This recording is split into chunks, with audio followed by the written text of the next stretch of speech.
Rīga slavenajā 13. gadsimtā, tātad vācu bruņinieki atbrauc uz šeieni, iekaro tātad Igaunijas un Latvijas zemes, tātad nodibinot tādu valsti, kas saucās Livonija. Esam par tādu dzirdējušies tāds ar. Nu, praktiski tajā laikā vairāk vai mazāk tātad tiek radīta tāda sabiedrības struktūra, ko mēs tā ļoti vienkāršojot varētu apgalvot, ka ir augšējais slānis, kuru pārstāv vācu bruņinieku viņu pēsteči, un ir tas apakšējais slānis, par kuru pēstečiem savukārt mēs parasti mēdzam uzskatīt sevi, ja principā tās tautas, no kurām izveidojās tātad latviešu nācija kā tāda. Nu, lūk. Un tā notiek, kad laika gaitam ritot, tātad Livonijas valsts beidz pastāvēt, viņi tiek iekarot, visādas notikumi notiek, un principā jebkura vara, kas šeit tā kā ir ienākus, vairāk vai mazāk ir spiest rēķināties, ka šeit augšpusē tātad ir šīs te sabiedrības, tas pats krējums un tā pati galva, viņi vienmēr ir bijuši tie vācieši.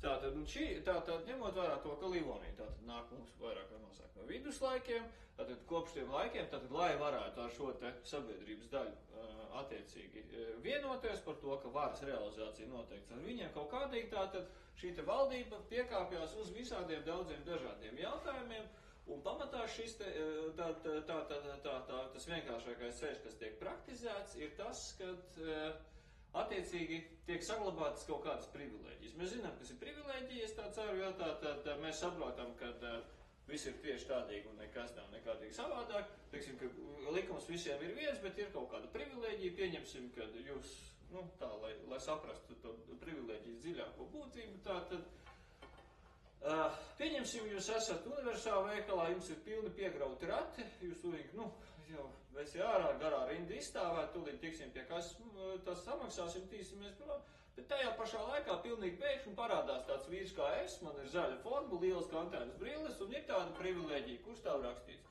ka tātad tie, kas ir zaļās uniformās ar lielām kantēnām brillēm, iet bez rindas, un atbrauc es ar 3 ratiem, un atkal tur, kamēr es tur krāmēju, jūs vienkārši jūtaties tā, ka tas nav godīgi, bet saprotat, ir privilēģija. Privilēģija ar godīgumu nav nekāda sakara. Šis ir tas gadījums, kas tātad nosaka šo te lietu kārtību šajā te valstī, un attiecīgi tas sev nes līdz daudzas interesantas lietas, kā pieņemsim pagājušā gadsimta sākumā, 1905. gada revolūcija, ja nosauksim varbūt mēs par 1905. gada nemieriem. Tātad, protams, tā ir vispārēji, teiksim, tautas viedokļu paušana par to, ka, īsti te kaut kas nav pareizi un kaut ko vajadzētu mainīt, ka tā valsts kaut kas principā būtiski ir jāmaina. Un, principā, lauka rajonos viennozīmīgi tā ir vēršanās pret vācu baroniem. Ja? Lūk, tātad, jo tieši tie vācu baroni ar tām savām privilēģijām, tātad ir tas, kas šo te pasākumu diezgan krietni bremzē. Lūk. Un tad, sakot, ir tie nemieri. Tātad tie nemieri tiek apspiesti, teiksim, kā mēs viņu varētu nosaukt par to pirmo fāzi, tātad ierodās cariskās Krievijas armijas karaspēka daļas. Tātad, kas, principā, tā saucamajā pirmajā fāzē, ierodoties kaut kādā vietā, tātad, pieņemsim, tiek sastāvs kaut kāds barons, kas tā kā būtu vietējais pārstāvs, kas burtiski ar pirkstu rādu uz tiem cilvēkiem, kuri ir vainīgi, kuri ir tie lielākie budavnieki. Ja? Tas vienkārši ar pirkstu parāda, tu esi vainīgs. Lūk, un uz šitādas te vienkārši uzrādīšanas pamata, principā, Kurzemē 5. gada revolūcijas rezultātā vienkārši tiek nošaut apmēram 1000 cilvēku. Pēc tam, protams, tā kā tie nemieri ir apspiesti, tad tālāk sako tādas lietas, ko mēs jau tā kā civilizētā pasaulē pazīstam, notiek izmeklēšanas, tiek vāktas liecības, kaut kas tiek noskaidrots, un tad attiecīgi tur tiek graduēti, kam tur lielāki, mazāki sodi un tam līdzīgi. Bet tā tad ļoti vienkārši. Tātad viens cilvēks rāda, un pēc patiesībā mums ir jāsaprot, ka krietnā daļā gadījumā patiesībā barons izrēķinās ar sevi nevēlamo personu. Tas viss notiek 10 gadus pirms Pirmā pasaules kara, un tas jau ir kārtējais šis te gadījums, kad šim te latvietim ar pirkstu tiek iebakstīts acu ābolā un tiek pateikts, ej, pastāv malā. Principā jāsaprot to, ka Vācbalti uzskatīja, tātad tie būtu šie te vietējie vācieši, tātad Vācbalti uzskatīja, ka latvieši ir mežoņi, neko viņi nevar, neko viņi nespēja, viņiem principā pat nevajag dot nekādas ne mazākās iespējas. Tātad arī visi šie te kultūras mantību vācēji, tie, kas bija baltvāci, lielākā daļā gadījumi, nospiedošākā daļā gadījumi, viņi vienkārši uzskatīja, ka latvietis ir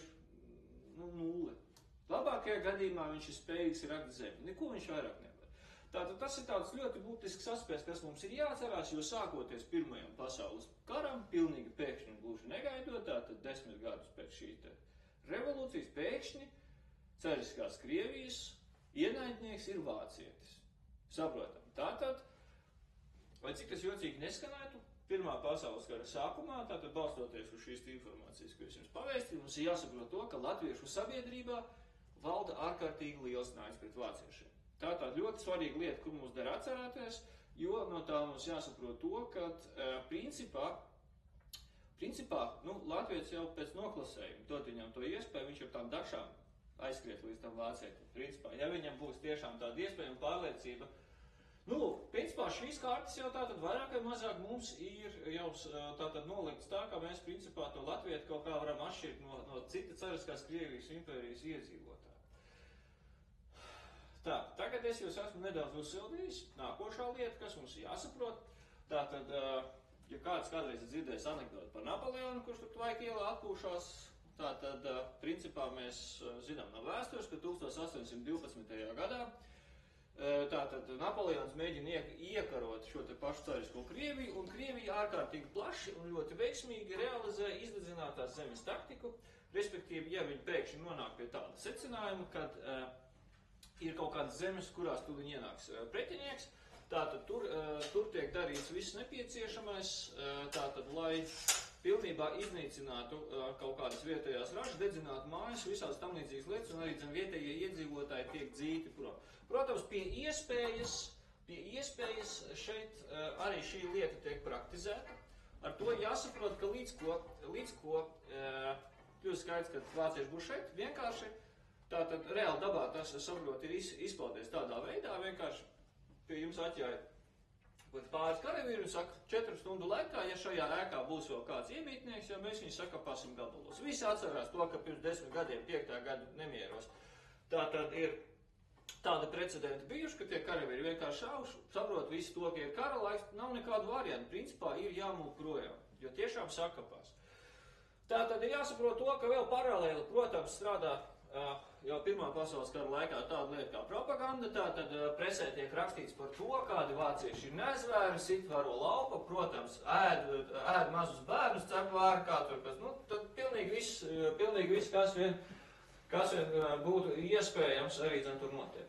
Pēc tam, sakot, tas viss kopā rada tiešām tie vietējiem iedzīvotājiem to pārliecību, ka principā ir jāmok. Un uz vietas paliek praktiski tikai tie cilvēki, kas tātad uz to brīdi samok iekšā mežā, noslēpjās, kamēr vācieši aiziet, un attiecīgi pēc tam atgriežās mūsu, es atvainojos, Krievi aiziet, un principā atgriežās vācieši.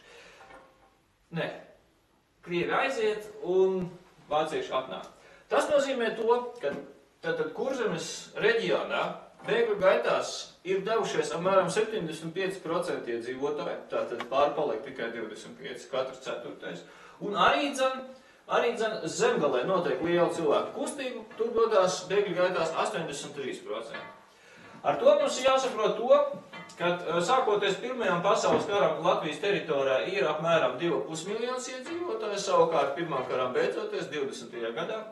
Tātad es esmu atrast tādus ciparus, kas vēst to, ka Latvijas teritorija ir apmēram 1,5 miljonus iedzīvotāju. Tad 1 miljons iedzīvotāju mazāk. Tātad pirmā ideja, protams, ka viņi ir krituši karos kaut kādīgi. Nē, tā tas nav. Jāsaprot to, ka lielākā daļa cilvēki ir devušies bēgļu gaitās un ir izslīduši pa visu plašo Krieviju.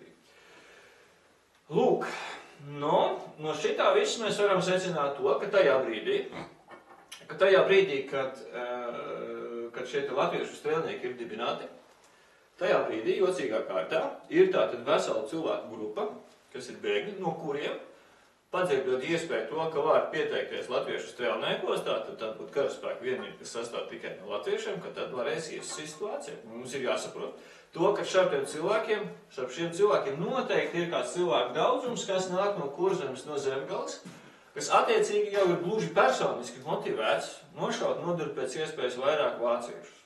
Tā, ļoti vienkārši runājot, ja mēs pieplusējam naidu pret vāciešiem, vienkārši akal visas bildes, visas zvaigznes nostājās tā, kā tam vajadzētu būt, lai latviešu strēlnieks būtu stipri augstāk motivēts salīdzinoši ar citiem cariskās Krievijas armijas karavīriem. Nu, lūk, tas, kas attiecās uz latviešu strēlnieku formēšanos kā tādu, tur ir jāatzīst, ka tas sākuma moments ir tāds, kas balstās uz augstu emocionālu pacēlumu, un principā pirmie trīs bataljoni, viņi tiek noformēti uz brīvprātības principa. Respektīvi, brīvprātīgi varēja iet pieteikties. Un tas nozīmē to, ka principā šajos bataljonos tātad ir tāda publika, kas jau pēc noklusējuma ir augstu sev motivējusi, un viņi nav gluži vienkārši tā, ka pieņemsim, tur būtu tikai zemnieki vai kaut kādi strādnieki. Tur bija ārkārtīgi reva publika, tā skaitā bija skolotāji, bija cilvēki, kas bija arī turīgi, jo viņi gāja viņi gāja uz šiem te bataljoniem ar kaut kādu šo te ārkārtīgi augsto motivāciju. Nu, lūk, tādā veidā mums tātad ir latviešu strēlnieki radušies, ka viņi jau ar kaut ko tātad, principā jau atšķirās. Tātad mums, protams, ir jāpaskatās, kas īsti noticis ar fronti uz to laiku. Kad sākoties Pirmajam pasaules karam, tātad ir valda arī, visas valstis ir pārliecināts par to, ka ātri sakos pretinieki, jo visi ir pārliecināti par savām lielajām kaujas spējām, kas attiecīgi it kā pretiniekam nepiemīt.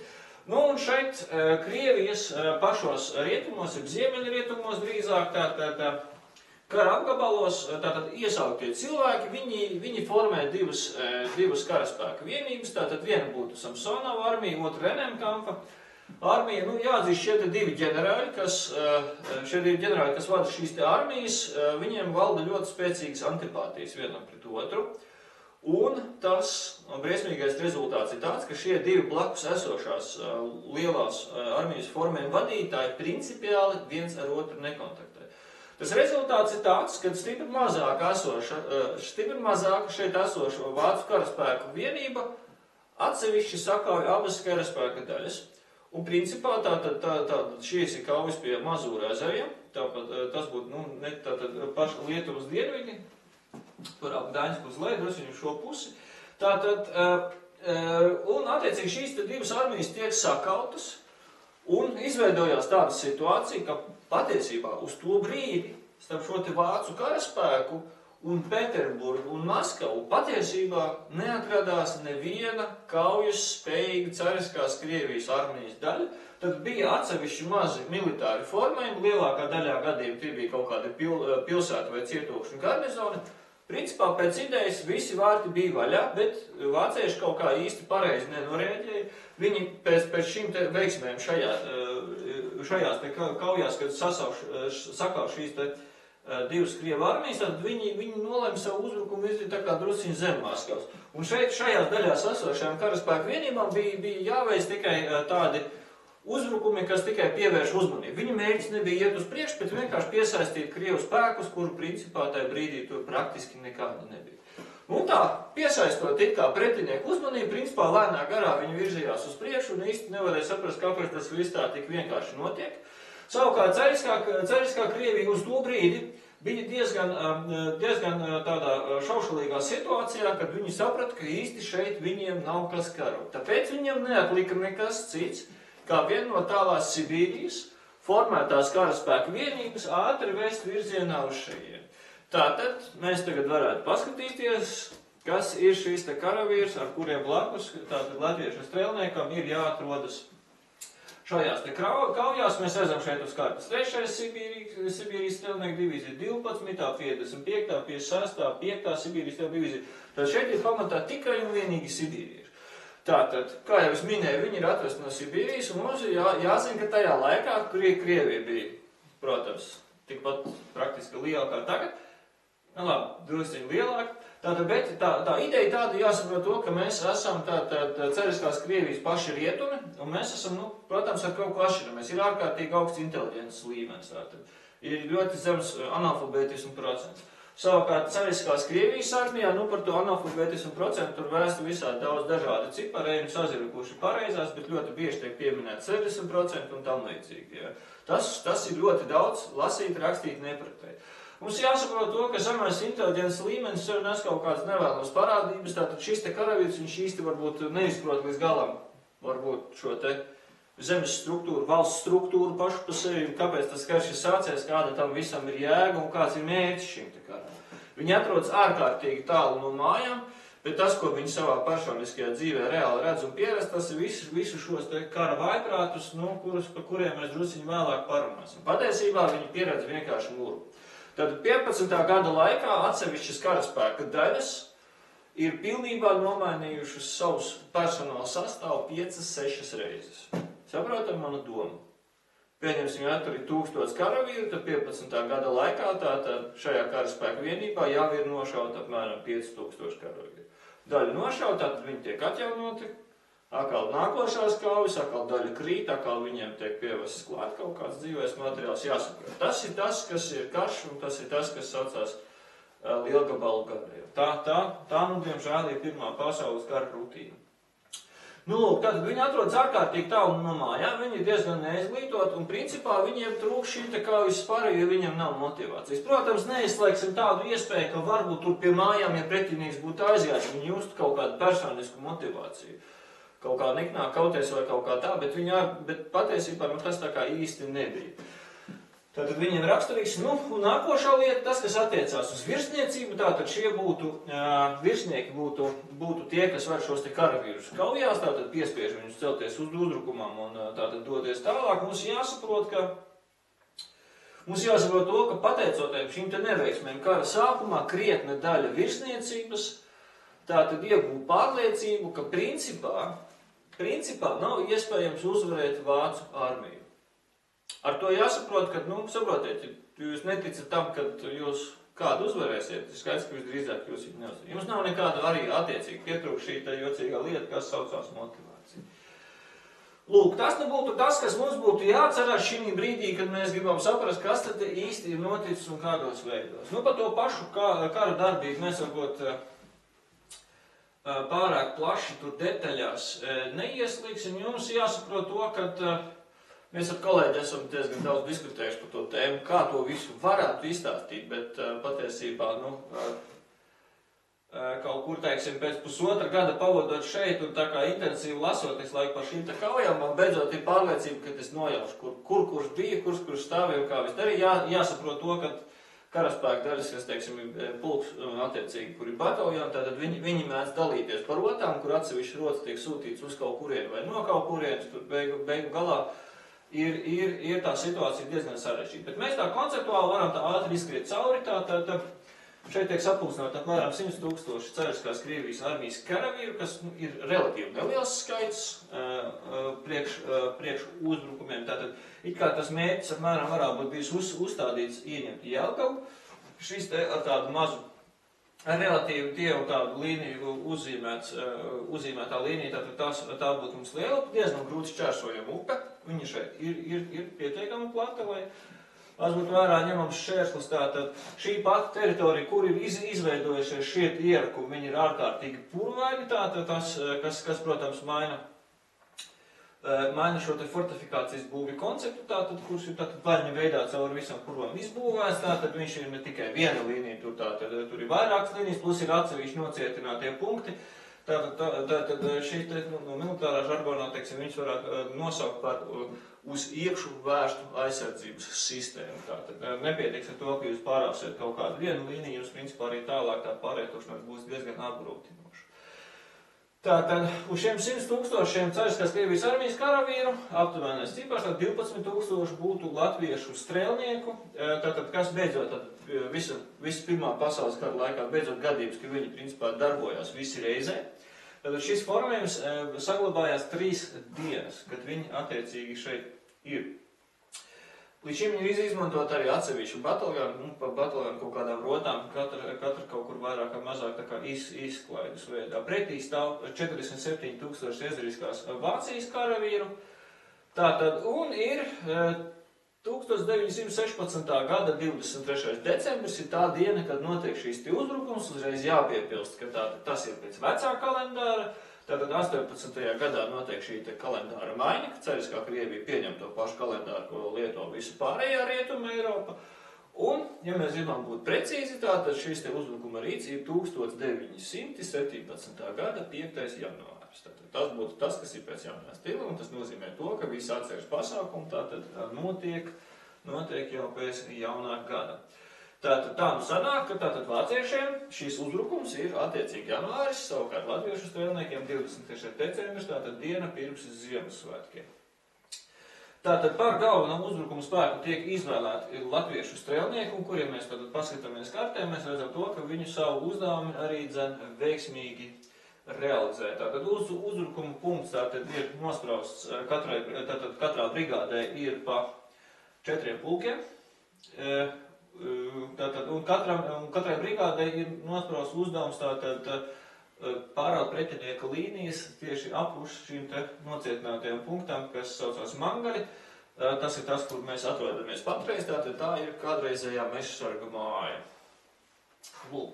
Tad, kā mēs redzam, abas brigādes diezgan veiksmīgi tiek galā ar šo te uzdevumu, gan tiesa šis te pārāms, kas notiek tuvāk virzienā uz Jelgavu, viņš īsti nav tik veiksmīgs, tur ir 101 lieta, kas un kāpēc principā tas viss nenotika, bet 3 dienu laikā tātad viņi ir spiesti pilnībā atkāpties atpakaļ savās izējas pozīcijās. Savukārt šis te vairāk uz ziemeļiem esošs pārāms, otrai brigādē, tātad viņš ir veiksmīgs, tātad pārāms tiek uztaisīts un viņš tālāk veiksmīgi tiek attīstīts. Par galveno iemeslu, kāpēc tas nekur tālāk neaizgāja, principā, varētu runāt jau garu un plaši, bet tā viegli rezumējot, tā tad nav pietiekamā daudzumā sagatavotas rezerves. Tas patiesībā būtu laikam uzskatāms par to galveno argumentu, kāpēc šis pasākums, principā, tātad viņš nekur tālāk neattīstās. Principā visa šī darbība notiek šāda 3 stūri ietvaros, tātad tiek iekarot apmēram 35 kvadrātkilometri. Tās ir tās kaujas, kas notiek, principā, 3 dienas, kur lielopkārt smagumu pamatā izneš šie te latviešu strēlnieki.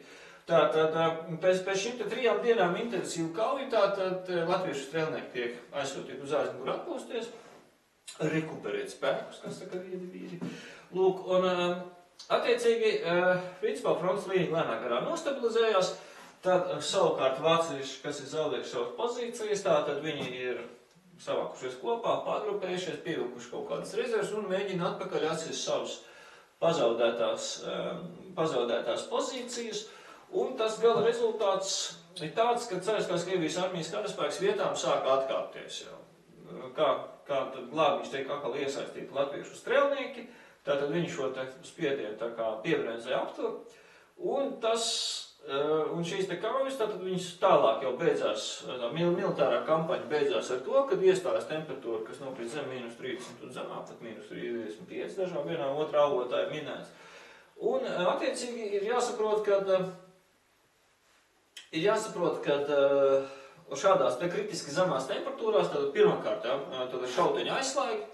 Viņi slīd tāpēc, ka viņi ir saeļoti pie šīm kritiski zemām temperatūrām, tātad tie aizslēgi viņi aizsaukt, mēs vairs nevaram viņus tātad aizslēgt, tā ir viena lieta. Otra lieta, pie šīm kritiski zemām temperatūrām ieroču tērās kļūst tik vārīgs, ka ierocis tātad nevis fiziski izšaut, tātad lodi pa stūri, bet sprākst kamerai, tātad degot pulverim, rodoties šim spiederam, kuram vajadzētu izspiest lodi cauri tātad stobra atvērumam, tā vietā vienkārši šī te sprākst kamera, šī vieta, kur notiek tā degšana, viņu vienkārši uzsprākst. Tādā veidā, principā, ievainojot pašu šāvēju. Mēs visi saprotam, ka šādos apstākļos pašāt nevar, principā, kaujas darbība apstājās. Pēc nedēļas, kad lielais sals tātad ir atkāpies, tātad vācu vadība ir tātad paspējis apdomāties un tātad nonāk pie secinājuma, ka patiesībā varbūt būtu vērts netērēt tās dzīvos spēkus, jo, kā mēs zinām, uzbrukums vienmēr prasa diezgan daudz cilvēku dzīvību. Lūk, tātad šīs kaujas pozīcijas paliek tādas, kādas viņas ir uz to brīdi. Viņas nostabilizējās. Kopsumā ir atkaroti 25 kvadrātkilometri zemes. Protams, uz visas milzīgās Cariskās Krievijas impērijas platību tas ir pilnīgi nekas, bet mums jāsaprot to, ka, kā jau es jums visiem stāstīju par to pirkstu bakstīšanu acu ābolā, ka beidzot konkrētā laikā un konkrētā vietā praktiski no latviešiem sastāvoša karaspēka daļa ne tikai veiksmīgi izplāno, bet tikpat veiksmīgi arī realizē visu nepieciešamo, lai piedalītos šīs te kaujās un gūs šo te pārliecību, ka mēs latvieši esam spējīgi aizstāvēt savus intereses ar militāru spēku palīdzību. Pēc 2 gadiem, kad tātad dibinās neatkarīga Latvijas valsts, tad ir neatkarības cīņas. Jāsaprot, ka daļa no cilvēkiem, kas ņem dalību šajās te kaujās, pirmkārt viņi nāk no strēlnieku vidus, un otram kārtām ir jāsaprot to, ka tieši šeit, šajā vietā un laikā, tad latvieši parāda, ka viņi ir spējīgi. Un tas ir tā ārkārtīgi svarīgā lieta. Ja tu tici saviem spēkiem, tu reizēm var izdarīt stipri vairāk nekā tas varbūt sākotnēji bijis iecerēts. Tas, kas attiecās tātad uz zaudējumiem, tātad ir no 12,000 latviešu strēlnieku, kas ņem dalību šajās te kaujās, tātad 2,000 krīt un 7,000 ir ievainoti. Tas nozīmē to, teiksim, no rīta sakārtojoties, no rīta uz pārbaudi 12,000 vietā mēs ieraugam tikai 3,000. Ja? Tātad ir ļoti liela zaudējuma. Nu, principā ir jāatcerās to, ka latviešu strēlnieki, principā viņi tā kā tiek dibināti ar vairāk tādu izlūku funkciju un kā tāda viegli pārvietojama mobīla vienība, kas ir kā vietējie, viņi labi orientējās ģeogrāfiskajā apvidū, pazīst, tātad runā vietējo cilvēku valodā, un viņi tā kā, varētu apgalvot, ka korķis praktiski visām pudelēm kaut kādām kritiskām situācijām tādām arī tā. Šeit viņi reāli tiek izmantota kā regulāra karaspēka vienība, jo viņi pierādīs to, ka latviešu strēlnieki ir ļoti spējīgi karotāji. Tātad, kā attiecīgi liela regulāra armijas daļa, viņi tiek vairāk vai mazāk izmantot. Šis nav tas gluži tas gadījums, kad būtu frontālais uzbrukums, bet tātad tas ir tas uzbrukums, kur, kā es jums vēstīju, 15. gada laikā, tātad ir atsevišķas karaspēka daļas, kas tātad 5 reizes ir pilnībā pazaudējuši savus karavīrus un atjaunojuši attiecīgi no rezervēm. Tas ir tas, kas atstāja negatīvu nospiedumu uz latviešu strēlniekiem, jo viņi saprot, ka viņi ir kļuvuši par lielgabalu gaļu. Tas būtu tas atkal savukārt mīnus. Tā, kaut kā tā. Tātad viss šis te lielā cerība ieņemt Jelgavu un kaut ko tālāk, tas viss principā tā kā izgāžās, bet jāsaprot to, ka, mēs esam ieguvēji un šoreiz šie te ieguvumi nav gluži tādi, kas varbūt ir tādi, materiāli. Tie vairāk tā kā būtvērīgi raksturi. Vai ir kādi jautājumi par šo sadaļu? Nav jautājumu. Ļoti labi. Tagad, kad mēs esam kaut ko dzirdējuši par latviešu strēlniekiem, parunāsim par nedaudz interesantākām vietām, jo kā jau tas sanāk, mēs džeki ar tiem šaujamajiem. Visi ieņemam pozīciju šeit. Tātad šī būtu Mosiņu un Agara šautene. Tātad, kā jau mēs visi zinām, 1891. gada parauga, tātad tas ir pirms Otrā pasaules kara, vai pirms Pirmā pasaules kara 20 gadi atpakaļ, tātad, principā šis ir tā kā ierocis, ar kuru tiek izkarots Pirmais pasaules karš, un arī, tad viņi tiek modificēti un sarkanā armija pamatā, principā, karo arī, arī Otrajā pasaules karā. Uz šīs šautenes parauga es tā kā mēģināšu jums apmēram izstāstīt, lai varētu saprast, kas tad īsti tā karošana tāda ir. Tātad kalibrs viņai ir 7,72 mm, tas būtu tā kā viens no visilgāk dzīvojošajiem kalibriem, kas ir patreiz. Tātad, un mums ir jāsaprot to, ka priekš Pirmā pasaules kara laika specifikācijā stāv rakstīts, ka maksimālais tēmēšanas attālums mums ir 2275 metri. Tas ir pāri pa 2 kilometriem. Protams, mēs visi saprotam, ka neņemsim, ka mēs tīri teorētiski neieraudzīsim mēs to cilvēku 2 kilometru attālumā, nenotēmēsim, tiešām netrāpīsim, bet tas pulvers, kas ir iekšā šī patronā, viņš tiešām dod šādu iespēju. Tātad uzreiz pasaku, kad Ziemassvētku kaujās latviešu strēlnieki ir ekipēti ar Japāņu ražotajām Arisakas šautenēm. Un pirms tam viņi bija ekipēti ar Amerikas Savienotajās valstīs ražotajām Winchester sistēmas šautenēm, tām pašām visām slavenajām šautenēm, kuras ir redzams praktiski visos westernos. Lūk, tādējādi. Bet tātad šī brīdī, kad mums ir darīšana ar šaušanu, mums, protams, ir jāmēģina īsti saprast, cik tad tālu, kas tad mums īsti notiek, nenotiek, tātad mums ir darīšana, lūk, šādu te priekšmetu. Mēs visu viņu pazīstam ar nosaukumu patronu, tātad viņi sastāv no vairākām daļām, tā augšējā daļa, kas izlid ārā no stobra. Nedaudz sarūsējušā veidā viņi izskatās lūk šādīgi, tātad lode tā kā vairāk kā mazāk kā spicu galu. Tātad, un apakšējā daļa saucās čālīti, kas attiecīgi ir pildīta ar šo te pulveri. Tātad, un kā varbūt kā viens otrs zēnu gados, kurš ir dedzinājis pulveri, saprot, var izstāstīt, kad ir kas briesmīgs, gluži principā jūs nepiemeklēsiet, jūs dedzināsiet šo te pulveri, jo līdzīgi kā benzīns mēs saidedzinām, viņš vienkārši deg, bet ja mēs benzīna garaiņus tātad sajaucam īstajā proporcijā, ar gaisu mēs iegūstam kaut ko jau tātad sprākstošu. Tas, kas attiecās uz šo te pulveri, tātad viņš iekšpusē tiek aizdedzināts, tur viņš degot rada gāzes, kas rada pakāpeniski augošu spiedienu, ar kuru palīdzību lode tiek izstumta ārā pa stobru. Tātad, lai mēs varētu tiešām aizšaut šos 2 kilometrus un vairāk, tātad mums ir nepieciešams likt lodē lidot tā, kā mēs gribam. Tāpēc ir tādējādi, ka šī lode, pēc idejas, viņa ir nedaudz lielāka nekā stobra atvērums. Tas ir nepieciešams priekš tam, lai tajā brīdī, kad lode izlidojas ārā pa stobru, viņa lidotu, nevis kaut kādīgi tur tā kūleņojot, bet lai viņa lidotu, un attiecīgi, lai viņi varētu grozīties ap savu asi, jo tikai tādā veidā mēs varam panākt, ka tā lode lido taisni un tiešām trāpīs tur, kur mēs vēlamies. Tas arī izskaidro visas lietas, kas notiek ar šo te cilvēka ķermeni, kas mums pieder. Tātad šī lode, kas lido pa gaisu un attiecīgi griežās, tajā brīdī, kad viņi ierabjās jūsu miesā, tas nozīmē to, ka šis te ieejošais caurums visdrīzāk tātad būs šis te pats lodes diametrs. Tālāk, pateicoties šeit rotācijai, tātad, viņi tātad griezdamās viņi jau sāk griezties pa cilvēka ķermeni, tātad viņi zaudē šo te taisno trajektoriju, un tajā brīdī viņi tad plēš audus, un lielākā daļā gadījumā iznākot pa otru pusi ārā, tātad tiek plēsts cilvēka garas gabals, kas būtu apmēram cilvēka došu lielumā. Ir skaidrs, jā. Tālāk ir jāsaprot to, ka, ja attiecīgi šādīgi rotējot viņa, skrienot caur cilvēku ķermeņiem, atsitās pret kaut kādu citu priekšmetu, pret kaut kādu cietāku lietu, pieņemsim kaulu, viņi tikpat labi var sadalīties 2 un vairāk daļās, kas katra principā turpinātu savu tālāko lidošanas trajektoriju. Tātad tas nozīmē to, ka tātad vairāk fragmentu var nākt ārā no cilvēka ķermeņa, un tas nozīmē, ka caurums var būt arī lielāks nekā cilvēka došas izmērs. Kas mums ir jāsaprot? Jāsaprot to, ka ja mēs principā, vai tas ir 2014. gads, vai tas ir 2. pasaules karš vai 1. pasaules karš, mēs visi vienmēr esam gribējuši dzīvot. Un tas nozīmē to, ka mēs varētu domāt par to, kā īsti mēs varētu darīt, lai mēs varētu izdzīvot.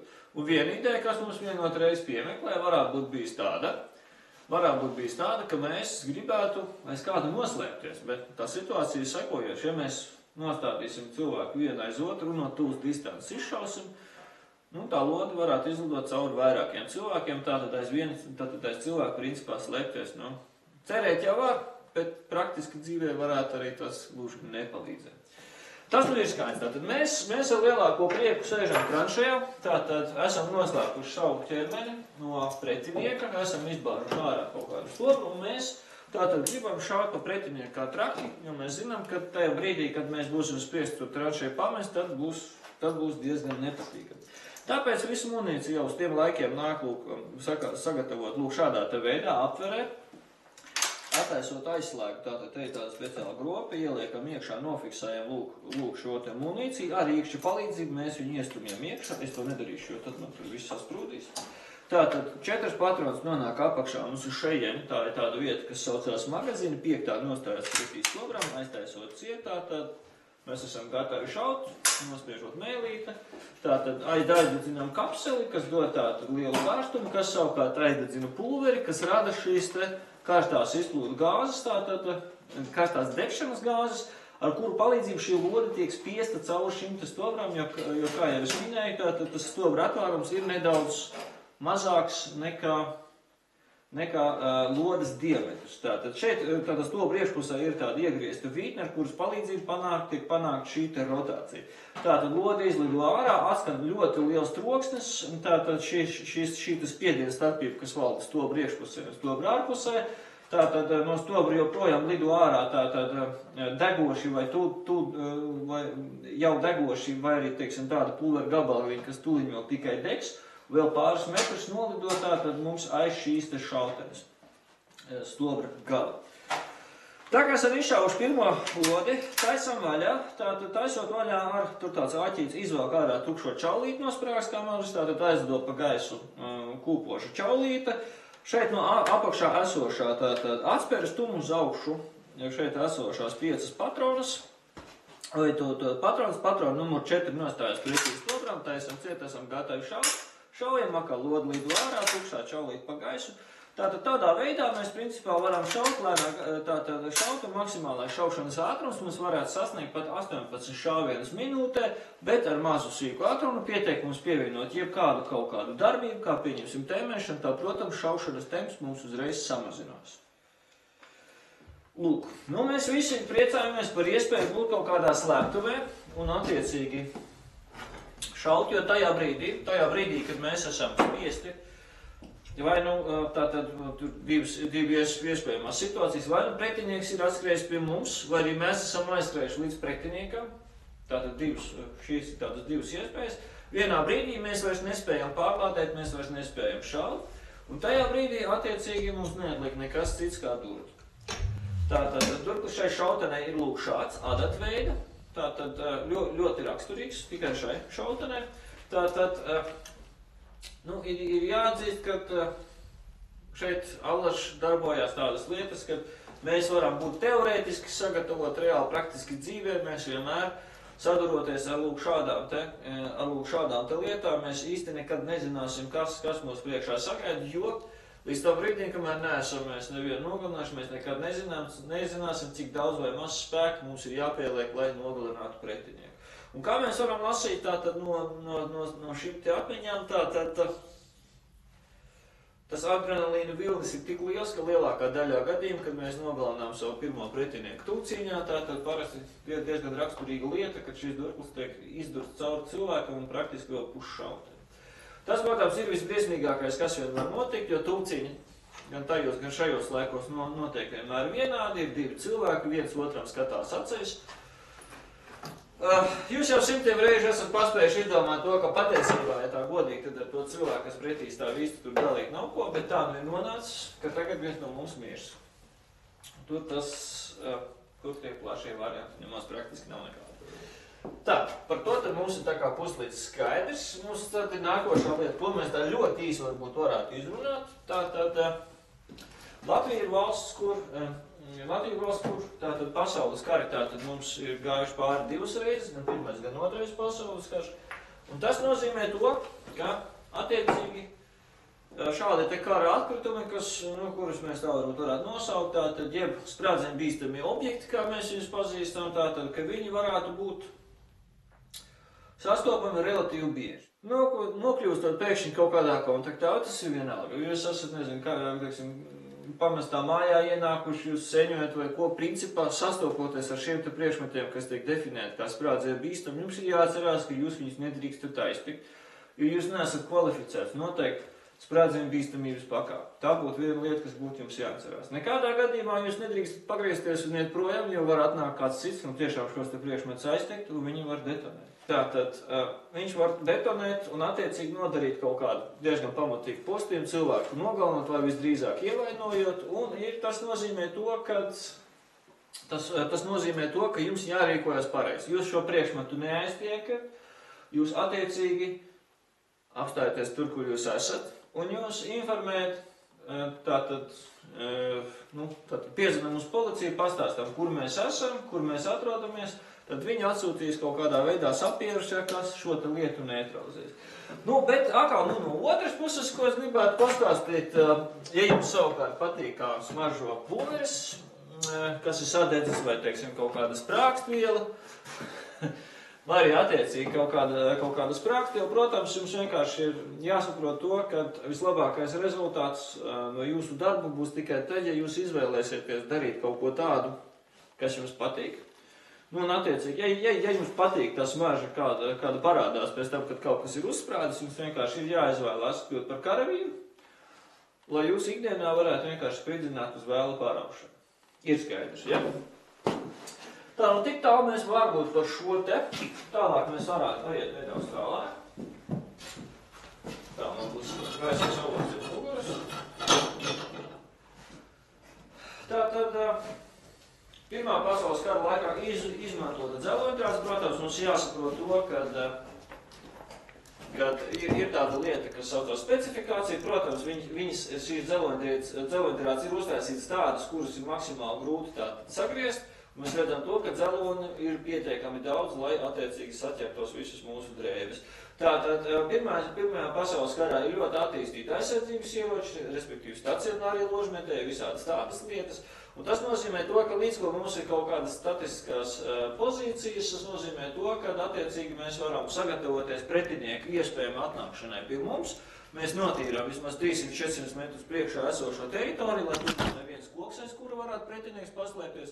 Un papildus klāt pie visa, protams, mēs šo teritoriju aizpildām ar šādām dzelvoņstiepiem, lai pretinieks nevarētu ātri līdz mums atskriet un tā sacīt tikt klāt pie mūsu ķermeņiem.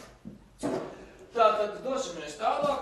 Šis stends ir tāds, kur es visus vienmēr esmu uzaicinu darīt vienu un to pašu. Tiem, kam patīk karalietes, obligāti izdara veco labo triku ar pagrāvstīšanos gar kara atkritumiem, kāpēc gan ne, ja to drīkst darīt legāli. Tātad tas, ko es gribētu parādīt, būtu lūk šāds te priekšmets, it kā nekas tāds, principā tāds maza apaļa bumbiņa, tie, kas mēģināja varbūt viņu nosaukt par rēkuli. Tātad šeit attiecīgi runājot par šo te bumbiņu, mēs nonākam līdz Pirmā pasaules kara briesmīgajiem ierocim, kuram nosaukums ir šrapnels. Ja? Tas ir artilērijas lādiņš, tātad viņš tiek izšauts no lielgabala, viņam ir attiecīgi kaut kādas savas zināmas īpašības. Pirmkārtām augšpusē tātad viņam ir tas, ko mūsu laikos mēs visi labi pazīstam ar nosaukumu timers, mēģinot latviskot, teiksim, mēs viņu varētu nosaukt par laika aizmirst detonatoru.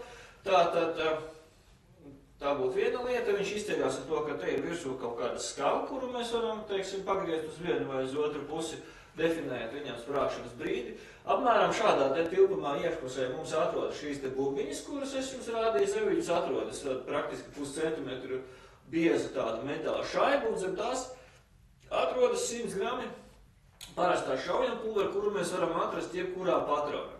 Tātad, kad artilēristam tiek dots uzdevums šaut pa kaut kādu konkrētu mērķi, tātad viņš pirms ieliks tobrā, šeit attiecīgi uzliek detonācijas laiku.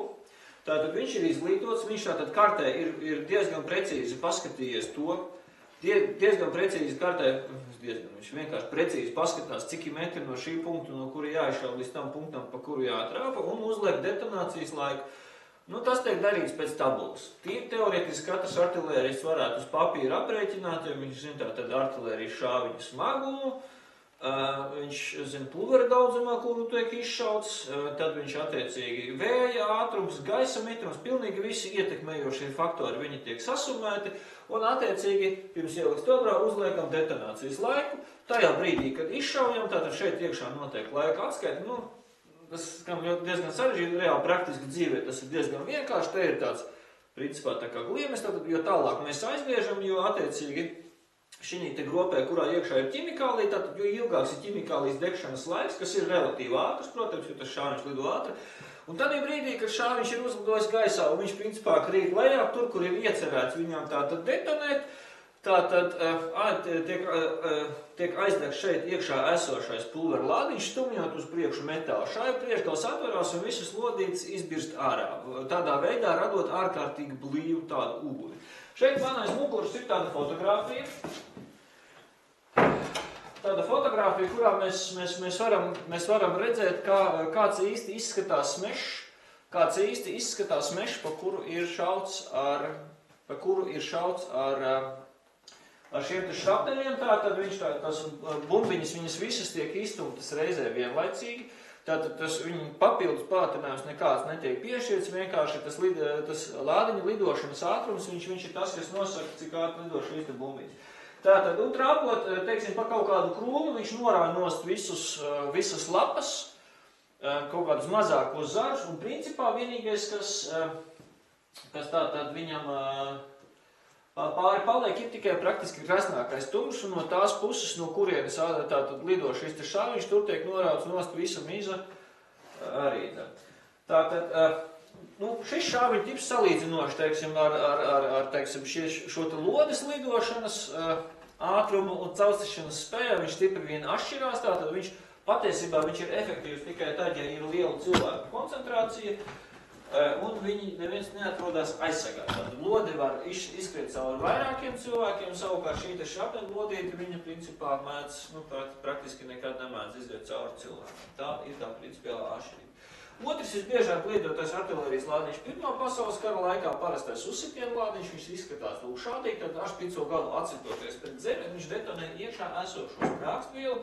Te mēs varam apstīties, kāds viņš izskatās. Tātad atvērtā formā, to mēs varētu nosaukt par tādu liederīgo tilpumu, kas tiek piepildīts ar sprāgstvielām, un attiecīgi atkarībā no sava kalibra, jeb izmēra, tātad viņš var formēt dažādas šķembas. Tātad, un jāsaprot to, ka šīs šķembas var lidot līdz pat 70 metru attālumam, un ja jūs patrāpieties tuvumā, jūs sprāgstāt lādiņš, kas ir formējis šādu te šķembu, un ja jūs sprādzienu vilnis nav aizvietas pa gaisu, šī šķemba izlidos jums cauri, principā nepiebremzējot, un nemanot ne savu lidošanas virzienu, ne griešanās trajektoriju neko. Jāsaprot to, ka Pirmajam pasaules karam beidzoties viedi vīri, krukainām pierēm, milzīgām baltām bārdām, vēl lielākām brillēm nekā man ir saskaitījuši, ka varētu būt, ka apmēram 60% bojāgājušie ir gājuši bojā tieši no artilērijas uguns. Un tikai 30% ir gājuši bojā tātad no strēlnieku ieročiem. Un nākošā interesantā sadaļa tātad, ko varbūt mēs varētu pieminēt, 7% gājuši bojā tātad vienkārši no slimībām. Vislabākais piemērs Amerikas Savienotās valstis ņem attiecīgi pieņem lēmumu piedalīties Pirmā pasaules karā, iesauc 120 000 karavīru, un tur savukārt sāk plosīties gripa, kuras gripa smagā formā, tad kazarmās ir tāda vieta, kur ir liela cilvēku koncentrācija, ļoti viegli šāda infekcijas slimība var izplatīties, kā rezultātā 47 000 cilvēki iet bojā. Nomirst no gripas attiecīgi. Tā, tas ir tas, ko mums derētu zināt, jo atnākot uz šo te muzeju un izejot ārā, redzot šīs te konstrukcijas, kuras ir attiecīgi raksturīgas šai te apkaimē, mums ir jāsaprot to, ka šajos te purvainajos apstākļos mēs nevaram izrakt tranšēju, jo, kā mēs tagad zinām, lielākā daļa bojāgājušie kā reiz iet bojā artilērijas uguns rezultātā. Tas nozīmē to, ka mums praktiski obligāti ir jābūvē tātad kaut kas varētu mūs aizsargāt. Tātad otrās lāpstas dziļumā šajā apkainē mums parādās ūdens, tāpēc neatliek nekas cits, kā iet tādu smagāko ceļu, taisīt virszemes konstrukcijas, kas pasargā dzīvo spēku. Tātad paralēli šajā fotogrāfijā mēs redzam, tātad paralēli iet divi koka žogi, apmēram 3 līdz 4 metru attālumā vienu no otru, kuru šo te tātad spraugu starp viņiem, tātad viņu piepilda ar zemi, kuru ņem no šīs te pozīcijas priekšpus. Tādā veidā praktiski kā viduslaikos mēs iegūstam tādu ārkārtīgi biezu sienu, kuru pretinieks nevar cauršaut, un attiecīgi viņa priekšpusē mums ir dziļš grāvis, kurš ir papildus šķērslis priekš pretiniekam. Kaut kā tā, te mēs redzam latviešu strēlnieku ar Winchesteram raksturīgu šo te aizslēgu, tātad, kas tātad viņš tad lādēts pa augšu un tiek pārslēgts tātad virzot šo apakšējo daļu. Tas ierocis ir iepirkts Amerikas Savienotajās valstīs, latviešu strēlniekiem tika iedos tāpēc, ka bija cerības, ka tāda inteliģenta, karaspēku vienība, ka viņi tiks galā ar šo te diezgan sarežģīto ieroci, jo aizslēgs sastāv no stipri vairākām daļām, tātad viņš ir diezgan rūpīgi jākot, bet šim te ierocim izrādījās, ka viņam bija vairāki visādi trūkumi, kur rezultātā, principā, šiem ģeogrāfiskiem apstākļiem īsti līdz galam viņš nebija piemērots. Bet mēs mūsu tālāko ekskursiju varētu turpināt nākošajā zālē, kas varētu patikt jums visvairāk. Tā, ienākam nekautrējamies.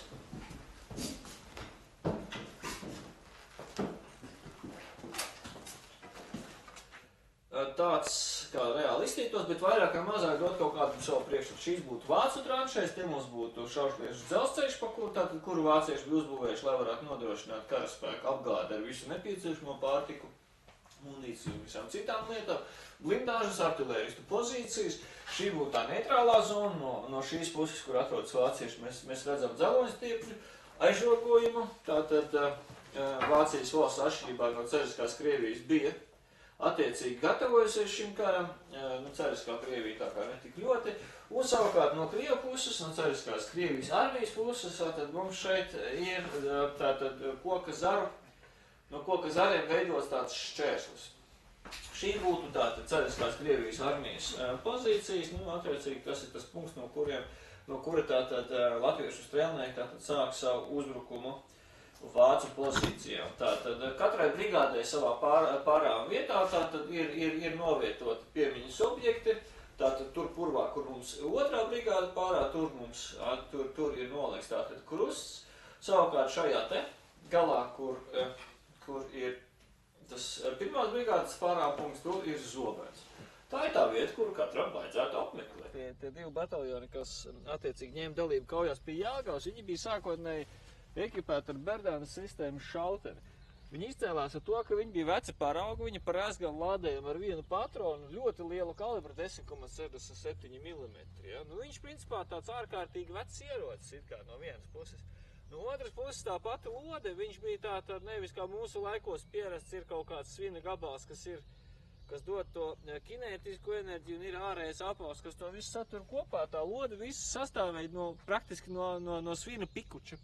Un tajā brīdī, kad viņi izšāva ārā pa stobru, tas bija patiesībā karsts pa gaisu lidojošs plastilīnam, gandrīz pēc konsistences līdzīgs tas tāds svina pikucis, kurš atceroties pret jebko, viņš palika tāds plakans, ka viņš visu kinētisku enerģiju jādeva. Pieņemsim, kā vācieši bija pierādi uz to laiku jau, ka viņi tur ātri aizskiet tātad pašā gaisā, patiesībā Krievu pa daļai kaut kur mūk, tādas nopietnas masīvas kaujas nebija. Un tad pēkšņi viņi uzdūrās uz latviešu zemesargiem, ja, kuriem bija dots uzdevums pozīcijas neatstāt, viņi to nedarīja, bet ka vācieši bija pilnīgā šokā, ka lūk, tieši šī munīcija, pieņemsim, ka viņi dod, tas ir praktiski mazs kabatas lielgabals, tad jāizvēl pagari stobru, ja,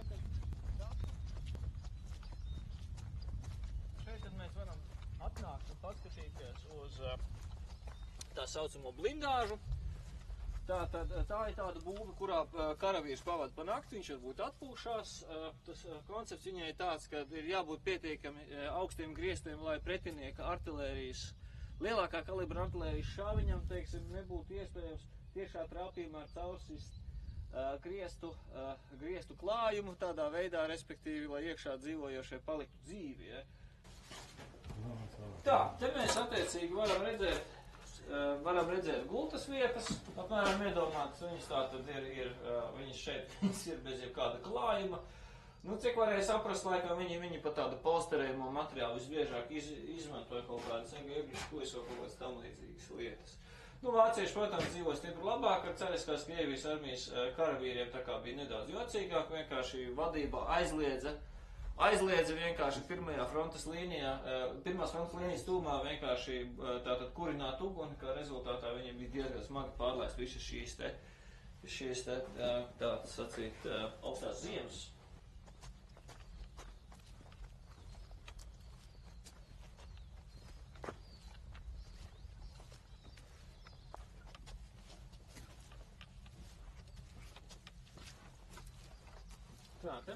Te mēs varam redzēt, ka šī ir tā saucamā pilnā profila tranšēja, tātad atrodoties šeit apakšā, mēs pilnīgi esam pasargāti, vairāk vai mazāk tātad no pretinieka tātad kainieku ieročiem. Artilērijas lādiņš, protams, vienmēr var iekrist iekšā, bet no tā ne visi principā izsargāties nevar. Un tikai tajā gadījumā, kad, teiksim, mums ir jāatrodas postenī, mēs pakāpjamies uz pakāpienu.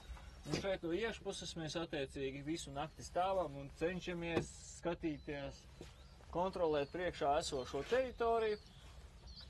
Ja mums nebūtu šādas skatu lūkas, visdrīzāk mēs skatītos pāri malai, tad nekas cits mums neatliktu, kā vien noķert savā galvā kādu lidojošu lodi, jo šī teritorija,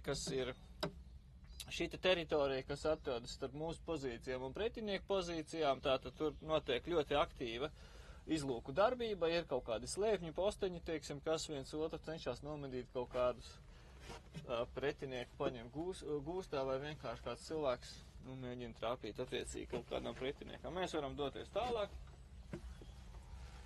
Šajien.